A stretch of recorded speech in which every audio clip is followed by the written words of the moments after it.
તમારા અગાનો આલ્બમ જોતો તો એમાં વરાજન તૈડ્યો તો બે જણાએ. એ હું નવું લાવ્યા? નવું કાંઈ નથી, એને બચારાને ફ્રેક્ચર થઈ ગયું. ફ્રેક્ચર તો મહિના દી પહેલાં નહોતું થઈ ગયું? મહિના દી પહેલાં જ એને થઈ ગયું હતું, પાછું થઈ ગયું. ઠીક, એટલે ફોટામાં એને આમ તેડીને ફેરાવતા હતા. વહુ વિદાય કરતી હતી તો વાંહે તેડીને રખડતા હતા. અને ઘરે હામૈયા કર્યા ત્યારે વહુ આગળ રમતા હતા ને પાછળ આને તેડીને રમાડતા હતા. એવાય સીન હતા બચારાને. તરમ તો પાછું ફ્રેક્ચર કેમ થઈ ગયું? હવે નથી ઓલા આપણે વરાજાને પોખતા હાવ આમ માંડવે, અને પછી ઓલું કોળિયું મૂકી અહીંયા નીચે. આને કોળિયું મૂક્યું હતું.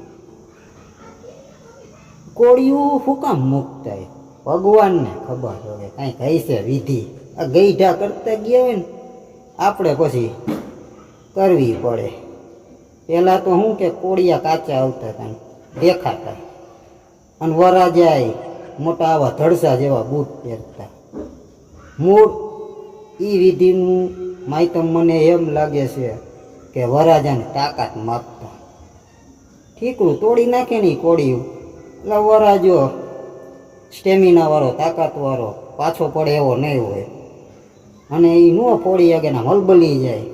સમજી લેવું કાને સાચવવો પડશે, કાંઈ હશે નહીં આમાં. ઠીક, અત્યારે તો ઓલું સંઘારેલું કોળિયું આવે છે, એમાં કોણ જાણે કોકે ઓલું પાકું રાખી દીધું છે પાણા જેવું.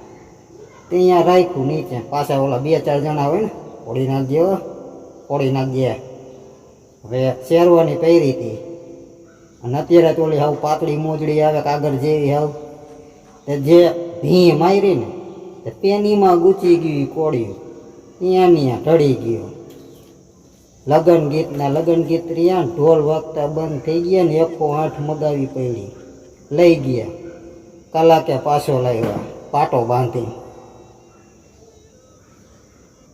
એટલે ફોટામાં તમને એવું લાગે છે કે તૈડો છે. હેરાન થઈ ગયા.